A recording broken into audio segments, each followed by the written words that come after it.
నమస్తే అందరికీ, welcome to PJ digital news. ఈరోజు జూన్ 2వ తేదీ. తెలంగాణ రాష్ట్రానికే ఎంతో ప్రత్యేకమైన రోజు ఇది. స్వరాష్ట్రం కోసం ఎన్నో పోరాటాలు, ఎన్నో ఆత్మ బలిదానాలు, విద్యార్థుల తెగువకు ఫలితం ఈరోజు. తొలి మలిదశ ఉద్యమంతో యావత్తు దేశాన్నే తెలంగాణ రాష్ట్రం ఆ రోజులలో ఆకట్టుకుంది. ఉద్యమంతో ఏదైనా సాధించవచ్చని చెప్పి నిరూపించింది. ఇందులో ఎంతోమంది విద్యార్థులు తమ ఆత్మ బలిదానాలు చేసుకోవడం, కళాకారుల కళా ప్రతిభలు, విద్యార్థుల తెగువ, ఉద్యోగ సంఘాల పోరాట పటిమ, ఇలా అనేక సంఘాలు, అనేక వర్గాల ప్రజలు ఏకతాటిపై వచ్చి తెలంగాణ రాష్ట్రాన్ని సాధించుకున్న రోజు ఈరోజు.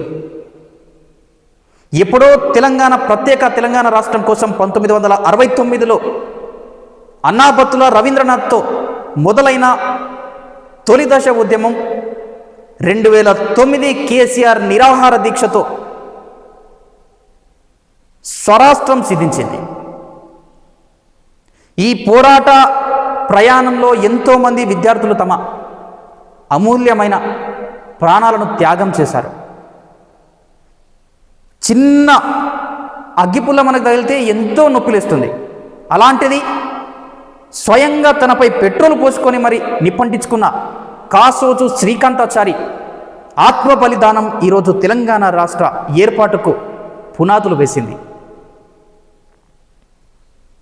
2009లో ఆయన మరణంతో ఏర్పడిన పొలిటికల్ జేఏసీ అనేక కార్యక్రమాలను చేపట్టింది.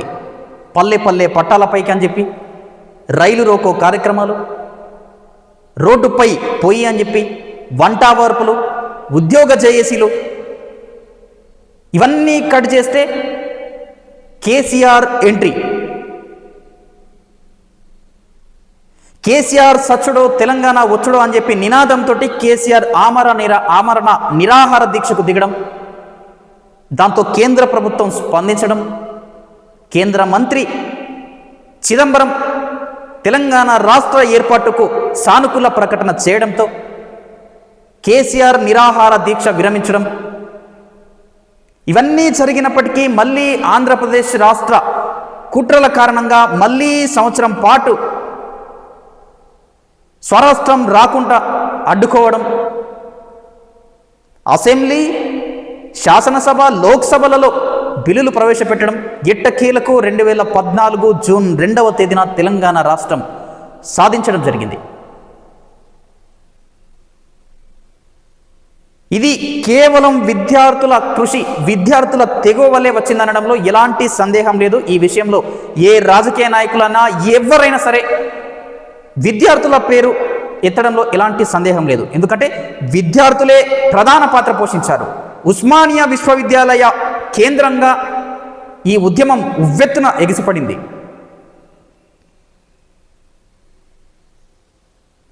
సో ఈరోజు జూన్ 2కు సంబంధించి ప్రధాన వార్తలు ఏమున్నాయో చూసే ముందు యావత్తు తెలంగాణ రాష్ట్ర ప్రజలందరికీ తెలంగాణ ఆవిర్భావ దినోత్సవ శుభాకాంక్షలు తెలియజేసుకుంటా ఉన్నాం. ఈరోజు ప్రధాన వార్తలు ఏమున్నాయో ఒకసారి చూసే ప్రయత్నం చేద్దాం.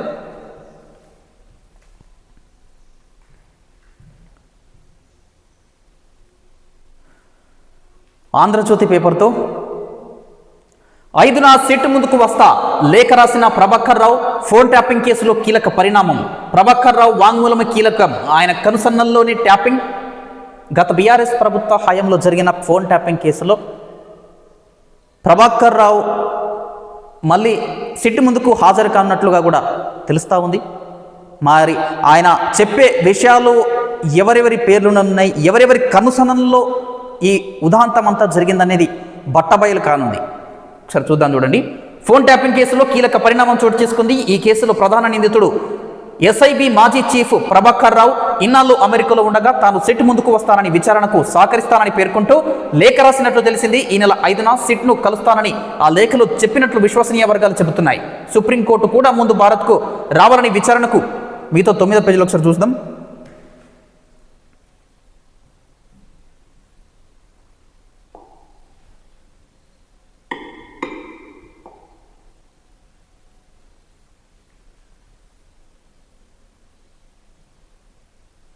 దీనికి కంటిన్యూషన్గా సుప్రీంకోర్టు కూడా సహకరించాలని సూచించిన నేపథ్యంలో ఆయన ఈ నిర్ణయం తీసుకున్నట్టు సమాచారం. ప్రభాకర్ రావు తరపు న్యాయవాదులు సుప్రీంకోర్టుకు ఇప్పటికే ఈ మేరకు అండర్టేకింగ్ ఇచ్చిన విషయం తెలిసిందే. ప్రభాకర్ రావు విచారణకు సహకరిస్తారని వారు సుప్రీంకోర్టుకు తెలిపారు.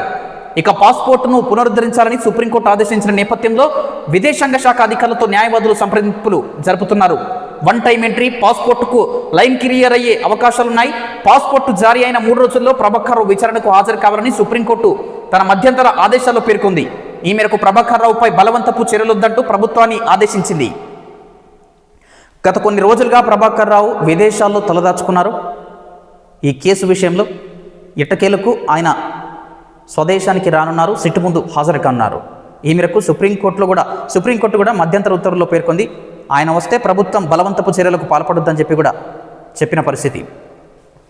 కీలక మలుపునకు ఛాన్స్. ఈ కేసులో ఇప్పటి వరకు అరెస్ట్ అయిన మాజీ అదనపు ఎస్పీలు భుజంగరావు, తిరుపతన్న, మాజీ డీఎస్పీ ప్రణీత్ రావు, టాస్క్ ఫోర్స్ మాజీ డీసీపీ రాధాకిషన్ రావు తమ వాంగ్మూలాల్లో ప్రభాకర్ రావు చెప్పినట్లు చేశామని వెల్లడించారు.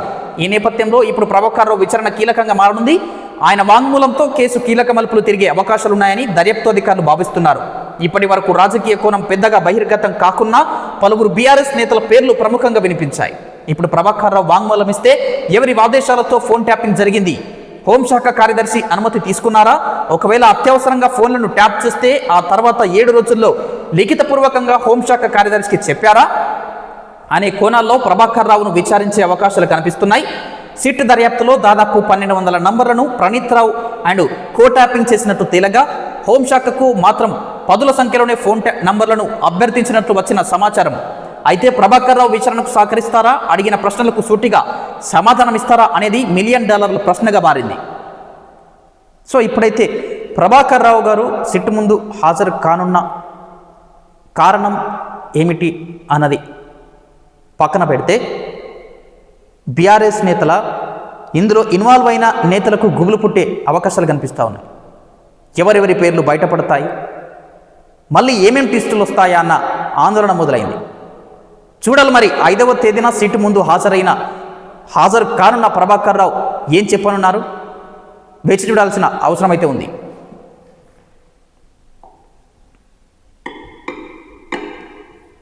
మిగతా వార్తలు ఏమైనా ఒకసారి చూసే ప్రయత్నం చేద్దాం. ఉద్యోగులకు ఏం చేద్దాం, మంత్రులతో కలిసి సీఎం రేవంత్ రెడ్డి సమాలోచన. ఉద్యోగుల సమస్యలు, డిఏలపై కీలక చర్చ, రిటైర్మెంట్ వయసు ఏడాది పెంపునపై పరిశీలన, మరింత పకడ్బందీగా రైతు భరోసా అమలు, సంక్షేమం క్షేత్రస్థాయికి వెళ్లేలా విస్తృత ప్రచారం, యువ వికాసం, భూభారతి, ఇందిరమ్మ ఇళ్లపై చర్చ, 5న క్యాబినెట్ భేటీ, అన్నింటిపైన నిర్ణయం, ఎన్డీఎస్ఏ నివేదికకు ఓకే, నిర్మాణ సంస్థపై చర్యలకు సిఫార్సు చేయనున్న మంత్రివర్గం, ఫోన్ ట్యాపింగ్, కవితాంశంపై భేటీలో చర్చ.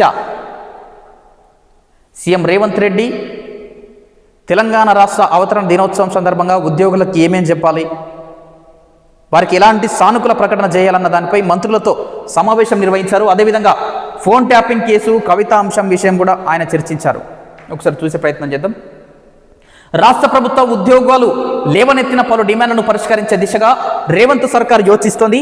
వారి డిమాండ్లపై ఈ నెల 5న జరిగే మంత్రివర్గ సమావేశంలో ప్రభుత్వం నిర్ణయం తీసుకోనుంది. ఉద్యోగులకు ఇవ్వాల్సిన డిఏలు, పదవి విరమణ వయసు పెంపు, సాధారణ బదిలీలు అంశాలు క్యాబినెట్ భేటీలో కీలక నిర్ణయం తీసుకోనున్నట్లు సమాచారం. ఆదివారం హైదరాబాద్లోని పోలీస్ కమాండ్ కంట్రోల్ సెంటర్లో సీఎం రేవంత్ రెడ్డి మంత్రులతో సమావేశం ఈ మేరకు చర్చించారు. దీంతో పాటు రాష్ట్ర ఆవిర్భావ వేడుకలు, ఇందిరమ్మ ఇండ్లు, రెవెన్యూ సదస్సులు, వానాకాలం తదితర అంశాలపై మంత్రివర్గ సమావేశంలో చర్చించడం జరిగింది. ఉద్యోగులతో పాటు నిరుద్యోగులు కూడా సీఎం రేవంత్ రెడ్డి గారి ప్రకటనకై వేచి చూస్తూ ఉన్నారు, ఎంతో ఆశగా ఎదురు చూస్తూ ఉన్నారు. మరి ఈరోజు తెలంగాణ రాష్ట్రం స్వరాష్ట్రం సాధించుకున్న రోజున విద్యార్థుల బలిదానాలపై ఏర్పడిన ఈ రాష్ట్రంలో అభ్యర్థులకు సానుకూల ప్రకటన రానుందా లేదా వేచి చూడాల్సిన అవసరం ఉంది. రష్యా గడ్డ మీద నుంచే రష్యాపై భీకర దాడులు, రష్యా ఎయిర్ బేస్లో కాలిపోతున్న విమానం, ఉక్రెయిన్ వినియోగించిన చిన్న డ్రోన్లు. రష్యా ఉక్రెయిన్ వారు కొనసాగుతున్న నేపథ్యం మనకు తెలిసిందే. 2022 ఫిబ్రవరి 24వ తేదీ నుంచి రష్యా ఉక్రెయిన్ వారైతే మొదలు కావడం జరిగింది. నాటో విషయంలో నార్త్ అట్లాంటిక్ ట్రీటీ ఆర్గనైజేషన్ అనే ఆర్మీ అలయన్స్. ఇందులో దాదాపు 32 దేశాలు సభ్య దేశాలుగా ఉంటాయి. ఆ దేశంలో ఉక్రెయిన్ చేరుతుంది అనడంతోనే రష్యా యుద్ధానికి దారి చూపిందని చెప్పొచ్చు. ఎందుకంటే నాటోలో ఉక్రెయిన్ చేరడంతో తమకు ఇబ్బందికర పరిస్థితులు ఏర్పడతాయన్న భయంతో రష్యా కూడా ఈ యుద్ధానికి కావు దువ్వినట్టు కూడా గతంలో మనం చూసాము, విశ్లేషకులు కూడా చెప్పిన పరిస్థితి. ఒకసారి చూద్దాం. ఎయిర్ బేస్లే లక్ష్యంగా ఉక్రెయిన్ డ్రోన్ల బీభత్సం, 41 రష్యన్ యుద్ధ విమానాల ధ్వంసం, 4000 కిలోమీటర్ల దూరంలోనే సైబీరియాలోనూ లక్ష్యాలను ఛేదించిన డ్రోన్లు, ధ్వంసమైన విమానాల్లో TU-22 M3, TU-95 బాంబర్లు, A-50 అవాక్స్ పైన విధ్వంస దాడి, 18 నెలలుగా వ్యూహాత్మక ఆపరేషన్, ట్రక్కుల్లో FPV డ్రోన్లను పంపిన ఉక్రెయిన్, పార్క్ చేసిన ట్రక్కులు ఇళ్లపై మోహరింపు, రిమోట్ కంట్రోళ్లతో ఆపరేట్ చేసిన SBU, ఉక్రెయిన్పై రష్యా ప్రతీకార దాడులు, 12 మంది ఉక్రెయిన్ సైనికుల మృతి అని చెప్పి కూడా ఉక్రెయిన్ను వారం రోజుల్లో చుట్టేస్తామంటూ 3 ఏళ్ల క్రితం యుద్ధానికి దిగిన రష్యాకు ఆదివారం పెద్ద దెబ్బ తగిలింది. ఈ యుద్ధం 1192వ రోజుకు చేరుకోగా ఆపరేషన్ వెబ్ పేరుతో రష్యా గడ్డ మీది నుంచే ఉక్రెయిన్ జరిపిన డ్రోన్ దాడుల్లో రష్యాలోని 4 ఎయిర్ బేస్లు టార్గెట్ అయ్యాయి. ఆపరేషన్ వెబ్ పేరుతో రష్యా స్వస్థలంలోనే ఆ దేశంలోనే మకాం వేసి ఆ దేశంలోనే ఆపరేషన్ చేపట్టి దాడులకు దిగింది. మరి ఇది ఎప్పుడు ఆగుతుందో చూడాలి. మరి రాజీవ్ యువ వికాసానికి తాత్కాలిక బ్రేక్, నేటి రుణ మంజూరు పత్రాల అందజేత వాయిదా, కొనసాగుతున్న దరఖాస్తుల పరిశీలన, పూర్తి స్థాయి పరిశీలన తర్వాతే అర్హుల జాబితా అని చెప్పి 11వ పేజీలో మళ్ళీ రాజీవ్ యువ వికాసానికి గ్రహణం పట్టిందా చూడాలి ఒకసారి.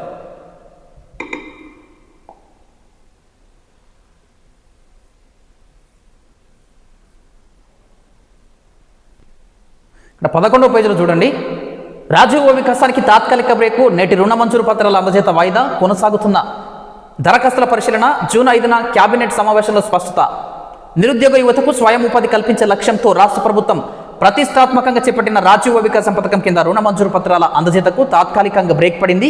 వాస్తవానికి సోమవారం తెలంగాణ ఆవిర్భావ దినోత్సవం రోజున ప్రారంభించి ఈ నెల 9 వరకు లబ్ధిదారులకు పత్రాలు పంపిణీ చేయాల్సి ఉంది. అయితే వీటి పంపిణీకి సంబంధించి ఆదివారం రాత్రి వరకు ప్రభుత్వం నుంచి స్పష్టమైన ఆదేశాలు రాకపోవడంతో ఏర్పాట్ల విషయంలో అధికార యంత్రాంగం అయోమయంలో పడిపోయింది. ఎట్టకేలకు సోమవారం జరగాల్సిన రుణ మంజూరు పత్రాల అందజేత విషయంపై ఆదివారం రాత్రి సీఎం రేవంత్ రెడ్డి మంత్రులతో నిర్వహించిన సమావేశంలో వాయిదా వేసినట్లు ప్రకటించారు. సమావేశంలో రాజీవ్ వికాసంపై చర్చించారు. ఈ సందర్భంగా రాజీవ్ వికాసానికి అంచనాలకు మించి దరఖాస్తులు వచ్చాయని, అనర్హులకు పథకం అందకుండా చూడాలన్న ఫిర్యాదులు పెద్ద ఎత్తున వచ్చాయని మంత్రులు సమావేశంలో సీఎం దృష్టికి తీసుకెళ్లారు.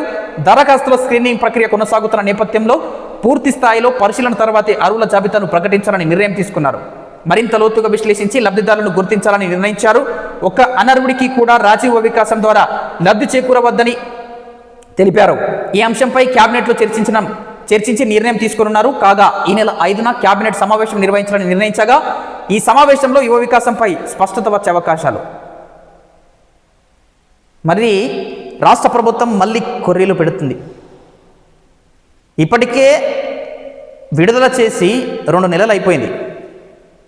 ఎప్పుడో ఏప్రిల్లో దరఖాస్తుల ప్రక్రియ ప్రారంభమైంది, మేలో ముగిసింది, జూన్లో పంపిణీ చేయాల్సిన పరిస్థితి నెలకొంది.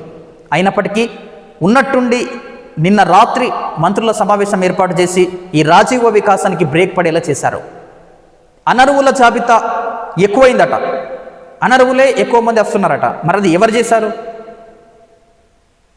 ఇక్కడ చాలామంది అంటున్న పరిస్థితి ఏంటంటే దరఖాస్తులు అనుకున్న దానికంటే ఎక్కువగా వచ్చాయట. కాబట్టి మరి వాళ్ళని దృష్టిలో పెట్టుకొని ఇయ్యని పరిస్థితుల్లో రాష్ట్ర ప్రభుత్వం మళ్ళీ బ్రేక్ వేసిందా? అనర్హుల పేరిట కొంతమందిని కట్ చేసేసి ఇవ్వాల్సిన వాళ్ళకే ఇస్తారా? మరి ఏం జరగనుందో? రాజీవ్ వికాసం ఇలా పత్రాలు పంపిణీ చేస్తామనుకున్నారు, దీనిపై బ్రేక్ అయితే పడడం జరిగింది. మళ్ళీ 5వ తేదీన సమావేశం నిర్వహించి దాని తర్వాత నిర్ణయం తీసుకునే అవకాశాలు అయితే కనిపిస్తున్నాయి. 5వ తేదీ వరకు మళ్ళీ వేచి చూడాల్సిన అవసరం అయితే కనిపిస్తూ ఉంది.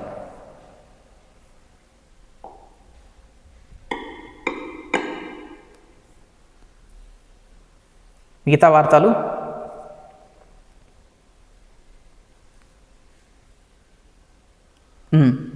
కుటుంబ డ్రామాల్లో బీజేపీ పాత్రధారి సూత్రధారి కాదు.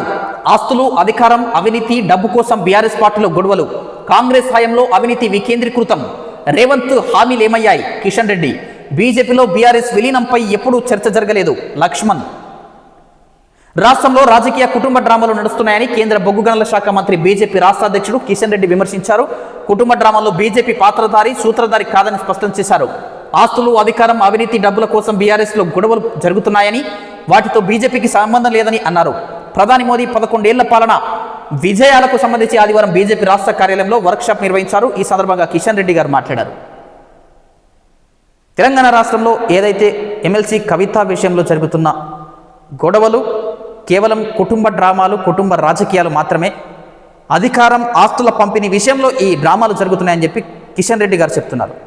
దీనికి బీజేపీకి సంబంధమే లేదని, బీజేపీ సూత్రధారి కాదు, కేవలం పాత్రధారి మాత్రమే, కేవలం వారి రాజకీయం కోసం వాడుకుంటున్నారని చెప్పి కూడా కిషన్ రెడ్డి గారు విమర్శించారు.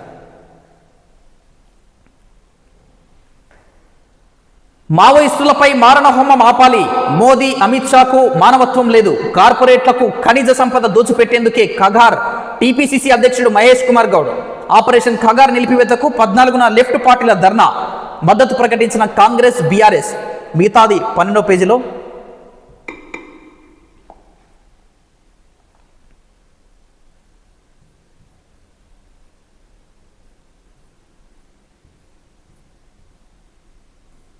ఇక్కడ చూడొచ్చు ఒకసారి.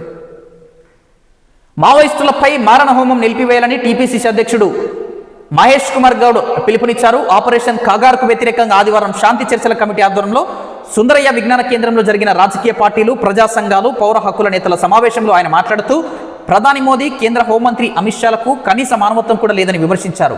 ఛత్తీస్గఢ్, జార్ఖండ్ రాష్ట్రాల్లోని అత్యంత విలువైన ఖనిజ సంపదను కార్పొరేట్లకు కట్టబెట్టేందుకు ఆదివాసీలు, వారికి అండగా నిలిచిన మావోయిస్టుల నిర్మూలనకు కేంద్రం పూనుకున్నదని ఆరోపించారు.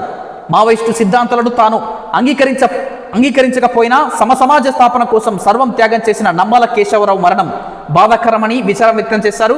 వ్యక్తులను చంపగలరే కానీ సిద్ధాంతాలను నిర్మూలించలేరని కాంగ్రెస్ పార్టీ అగ్రనేత రాహుల్ గాంధీ చెప్పారని గుర్తు చేశారు. ఆపరేషన్ కగార్ పేరిట కేంద్ర ప్రభుత్వం మానవత్వం లేకుండా ప్రవర్తిస్తుందని చెప్పి కూడా ఈ నెల 14వ తేదీన లెఫ్ట్ పార్టీల సమావేశం నిర్వహించనున్నారు. దానికి కాంగ్రెస్ పార్టీ పూర్తి మద్దతు ప్రకటించింది.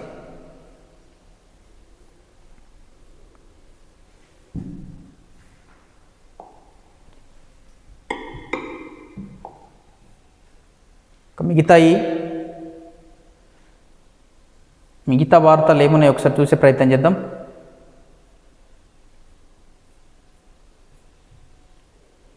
సో ఇవి ఆంధ్రజ్యోతి పేపర్కు సంబంధించి. నెక్స్ట్ వేరే పేపర్ చూసే ప్రయత్నం చేద్దాం. నెక్స్ట్ వెలుగు దినపత్రిక చూద్దాం ఏమున్నాయో ఇందులో. స్వరాష్ట్రంలో ఆకాంక్షలు ఏమాయా? తెలంగాణ ప్రత్యేక రాష్ట్ర ఉద్యమం దశాబ్దాల పాటు సాగిన ఆత్మగౌరవ పోరాటం, అస్తిత్వ పోరాటం. ఇది జూన్ 2, 2014 భారతదేశంలోని 29వ రాష్ట్రం ఏర్పాటుతో ముగిసింది. ఈ ఉద్యమ చరిత్ర ప్రపంచ ఉద్యమాల చరిత్రలో కీలకమైంది. తెలంగాణ ఉద్యమానికి బీజాలు 1952లోనే నాటి హైదరాబాద్ స్టేట్ అనే స్వరాష్ట్రంలోనే వలస పాలకుల వ్యతిరేకంగా ఇడ్లీ సాంబార్ గోబ్యాక్ ఉద్యమం నడిచింది. 1956లో కుట్రపూరితంగా ఆంధ్రప్రదేశ్ రాష్ట్రంలో భాగమైన ఈ ప్రాంతం ఒప్పందాల అమలులో మోసపూరితంగా వంచనకు గురై ఉద్యోగ, ఆర్థిక, సామాజిక అసమానతల కారణంగా ప్రత్యేక తెలంగాణ రాష్ట్ర డిమాండ్తో 1969లోనే ప్రారంభమైంది. ఉద్యమం ఉధృతమై హింసకు దారితీసి పోలీస్ కాల్పులతో 369 మంది విద్యార్థులు, ప్రజలు చంపబడ్డారు. నాటి రాజకీయ నాయకుల స్వార్థ రాజకీయ ప్రయోజనాల కోసం ఉద్యమాన్ని నీరు కాల్చి తెలంగాణకు మరింత నష్టం చేసే 6 సూత్రాల పథకాన్ని ఒప్పుకున్నారు. ఉద్యోగ రంగంలో స్థానిక రిజర్వేషన్ పేరుతో రాజ్యాంగ సవరణ చేసి 1975లో రాష్ట్రపతి ఉత్తర్వులు జారీ చేసి చేతులు దులుపుకున్నారు. ఆనాటి మిగతా ఉద్యమకారులు ప్రొఫెసర్ జయశంకర్, కేశవరావు జాదవ్, బాపూజీ లాంటి ఎంతో మంది మేధావులు తమ శక్తి మేరకు ఉద్యమం సజీవంగా ఉండేందుకు ఐక్య వేదికలు, స్టడీ సెంటర్ల రూపంలో పనిచేశారు. ప్రత్యేక తెలంగాణ రాష్ట్ర ప్రస్తావన ఉమ్మడి ఆంధ్రప్రదేశ్ రాష్ట్రం ఏర్పడక ముందే చోటు చేసుకుంది. 1952లోనే ఎందుకంటే అప్పుడు తెలంగాణ రాష్ట్రం ఎప్పుడైతే ఆంధ్రప్రదేశ్లో కలవక ముందు పరిస్థితులు ఎంతో మెరుగ్గా ఉన్నాయి. అంటే తెలంగాణ రాష్ట్రం ధనిక రాష్ట్రంగా ఉండింది అప్పుడు. ఆ రాష్ట్రంలో మహారాష్ట్ర నుంచి 5 జిల్లాలు, కర్ణాటక నుంచి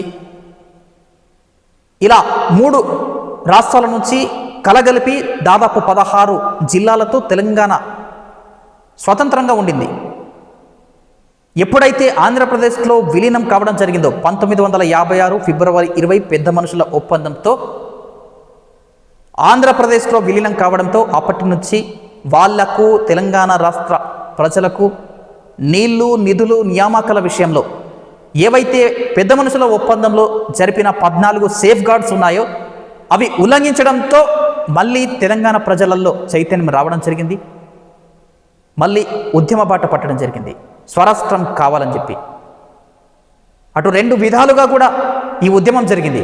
ఒకరేమో ప్రత్యేక తెలంగాణ రాష్ట్రం కావాలని చెప్పి ఉద్యమం చేపడితే, మరొక వర్గమేమో ప్రత్యేక రాష్ట్రం ఏం అవసరం లేదు, 14 డిమాండ్లు ఏవైతే పెద్ద మనుషుల ఒప్పందంలో చేయడం జరిగిందో అవి మాత్రమే సక్రమంగా అమలు చేస్తే సరిపోతుందని చెప్పి కూడా మరొక వర్గం కూడా ఉద్యమాలు చేపట్టడం జరిగింది. మొత్తంగా చూసుకుంటే రాజకీయ నాయకులు ఆడిన నాటకంలో విద్యార్థులు బలిపశువులయ్యారు. ఆ ఉద్యమం ప్రత్యేక తెలంగాణ రాష్ట్ర ఉద్యమం 1969లో చేపట్టినప్పుడే తెలంగాణ రాష్ట్రం ఏర్పడాల్సింది. కానీ రాజకీయ నాయకుల ఎత్తుగడలతో అది అక్కడికే సమసిపోయింది. దాని తర్వాత మళ్ళీ 2001లో మళ్ళీ మలిదశ ఉద్యమం మొదలుకుంది. తెలంగాణ రాష్ట్రం నుంచి కేసీఆర్ గారు కొత్త పార్టీ పెట్టడం, తెలంగాణ రాష్ట్ర సమితి పేరుతో కొత్త పార్టీ పెట్టడం, దాని తర్వాత అనేక కార్యక్రమాలు నిర్వహిస్తూ 2009 వరకు వచ్చి 2009లో నిరాహార దీక్షతో అంతకుముందు జరిగిన కేసీఆర్ అరెస్టుతో తెలంగాణ రాష్ట్రం ఎక్కడ రాకుండా పోతుందో అని చెప్పి కాసోజు శ్రీకాంతాచారి ఆత్మ బలిదానం చేసుకోవడం, పెట్రోల్ పోసుకొని నిప్పంటించుకోవడం, ఆయన చనిపోవడంతో పొలిటికల్ జేఏసీ అన్ని రాజకీయ నాయకులందరూ కూడా ఏకమయ్యారు. ఎట్లా పడితే అట్లా ఏరబడి ఉద్యమాలు చేస్తే రాష్ట్రం సంపాదించడం కష్టమవుతుందని చెప్పి మేధావులంతా కూడా మేధోమథనం చేసి అన్ని రాజకీయ పార్టీల వర్గాలు, అన్ని రాజకీయ పార్టీల నాయకులంతా కూడా ఒక్కటై పొలిటికల్ జేఏసీని ఏర్పాటు చేయడం జరిగింది 2009లో. ఆ పొలిటికల్ జేఏసీతో అనేక కార్యక్రమాలను నిర్వహించారు. అట్లా దాదాపు 1.5 సంవత్సరం పాటు కార్యక్రమాలు నిర్వహించి ఎట్టకేలకు తెలంగాణ రాష్ట్రాన్ని స్వరాష్ట్రంగా ఏర్పాటు చేసుకున్నారు.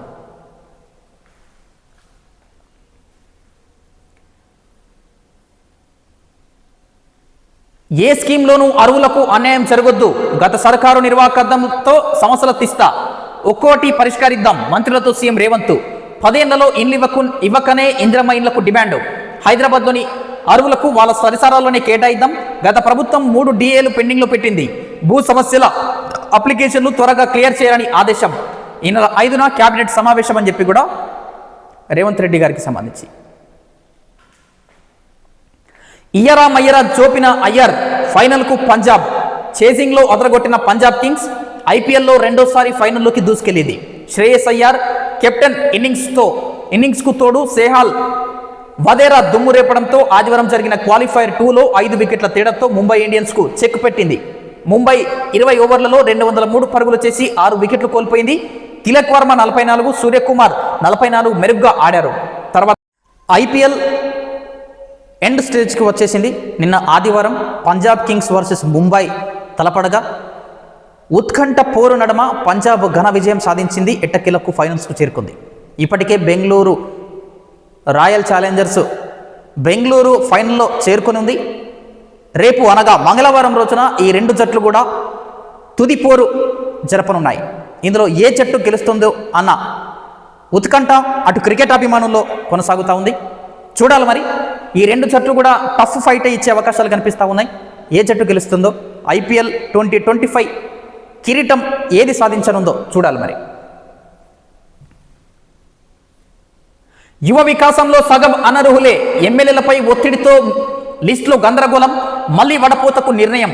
కేబినెట్ చర్చించాకే అర్హుల జాబితా రిలీజ్ చేయాలని సీఎం రేవంత్ ఆదేశం. ఒక్క అనర్హుడికి కూడా సాయం అందకూడదని ఆదేశాలు. స్కీమ్ను 5 నెలల్లో 5 విడతలుగా ఇవ్వాలని నిర్ణయం. సగం అనర్హులే, దీన్ని ఏమని చెప్పొచ్చు? స్వయంగా తెలంగాణ రాష్ట్ర ముఖ్యమంత్రి రేవంత్ రెడ్డి గారే చెప్తున్న పరిస్థితి. ఇందులో అనర్హులు వచ్చారని చెప్పి అంటే రాష్ట్ర ప్రభుత్వం ఏం చేస్తుంది? మరి రాష్ట్ర ప్రభుత్వం ఏం చేస్తుంది? ఈ స్కీమ్ ప్రారంభం కంటే ముందే ఎన్నో సమావేశాలు నిర్వహించారు. ఎట్లాంటి అవకతవకలు జరగద్దు, అనర్హులకు అసలే దక్కద్దు, అర్హులకు మాత్రమే దక్కాలని చెప్పి ఎన్నోసార్లు సమావేశాలు నిర్వహించారు. అధికారులతో కూడా సమీక్షలు నిర్వహించారు. అయినప్పటికీ అనర్హులు ఎందుకు వచ్చారు? మరి మళ్ళీ దీనికి బ్రేక్ పడాల్సి వచ్చింది. ఈ నెల 5వ తేదీన కేబినెట్ సమావేశం నిర్వహించనున్నారు. ఆ సమావేశంలో రాజ్య వికాసం కొనసాగించాలా, ఎప్పటి నుంచి ప్రారంభించాలా అనే విషయాలు కూడా బయటపడే అవకాశాలు కనిపిస్తూ ఉన్నాయి. లేదంటే ఈ రోజునే జూన్ 2వ తేదీలోనే రాజీవ వికాసం పత్రాలు పంపిణీ జరగాల్సి ఉంది. ఆదివారం ఒకరోజు ముందుగానే దీనికి బ్రేక్ పడే విధంగా పరిస్థితులు అయితే రావడం జరిగింది.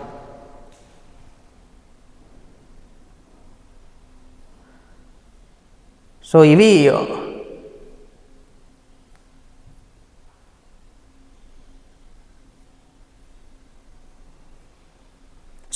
జూన్ 2కు సంబంధించి ప్రధాన వార్తలు. చూస్తూనే ఉండండి మన PJ డిజిటల్ న్యూస్. నేను మీ ప్రదీప్ జిల్లెడ్వార్.